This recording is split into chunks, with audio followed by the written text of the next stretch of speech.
Have you ever thought about starting a business with a friend? Or maybe you're just curious how some of the world's biggest companies even got off the ground.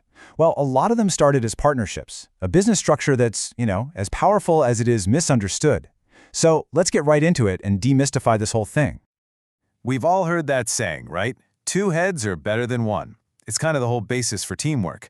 But when it's your money, your time, and your reputation on the line, what does that really look like? And is it always true? That's the big question we're going to dig into today. Okay, so what is a partnership, officially?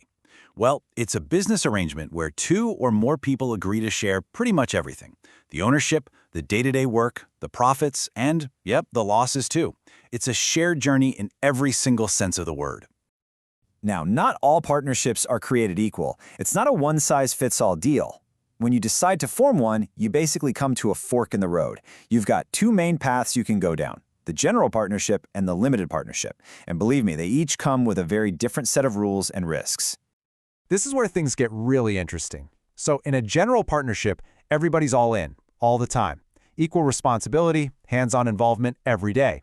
But, and this is the part you really have to pay attention to, the liability is unlimited. We'll come back to that. In a limited partnership, or an LP, the roles are way more defined. You've got partners who are basically just passive investors, and here's the key. Their liability is limited. They can only lose the money they put in. So, to put this in a real-world context, just picture a classic law firm. You've got two attorneys who decide to go into business together.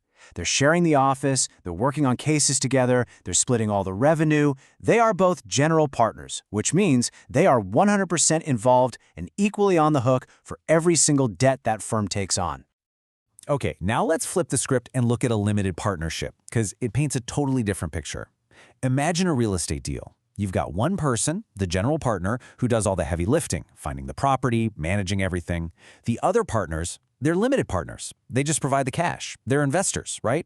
So they get a cut of the profits, but if the whole thing goes belly up, their personal assets are safe. It's a completely different game when it comes to involvement and risk. So you're probably getting the picture now, right? Partnerships can be amazing, but they are absolutely a double-edged sword. They've got some incredible strengths, but they also come with some pretty serious challenges. Let's break down both sides of that sword. On the upside, you get the power of 2 or 3 or 4. You get to combine totally different skill sets. Maybe you're the big-picture creative person, and your partner is an absolute wizard with spreadsheets and numbers. That kind of combo can be totally unstoppable. And of course, you can pool your financial resources, which gives you the capital to do things you could never, ever afford on your own.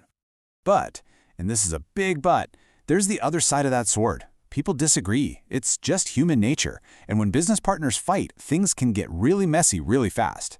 And this brings us back to the biggest, scariest risk we mentioned. In a general partnership, that unlimited personal liability. That means if the business racks up debt, creditors can literally come after your house, your car, your personal savings. It's not just business at that point, it gets personal quick. Okay, look, hearing about all those risks isn't meant to scare you away from the idea. Not at all. It's about being prepared. Because successful, thriving partnerships, they are absolutely possible. They built some of the most amazing companies in the world. So what's the blueprint for actually getting it right? This right here, this is non-negotiable. You have to put it in writing. A handshake deal just isn't going to cut it. A formal partnership agreement is your roadmap. You can think of creating the agreement as the very first test of your partnership. If you can't agree on the rules when things are good, how are you going to survive when things get tough? It lays out everyone's roles, how the money gets split, and exactly how you'll handle fights before they happen. But beyond any legal document, a really strong partnership is built on 3 pillars. First up, you've got to have foundational trust, not just in their honesty, but in their skills and judgment. Next, you need radical transparency. No secrets, especially when it comes to money. And finally, consistent, open communication. Remember that risk of disagreements we talked about? Well, these 3 things are the antidote. They're what turn a potential fight into a productive conversation. And that really brings us full circle. A partnership is so much more than just a legal structure on a piece of paper.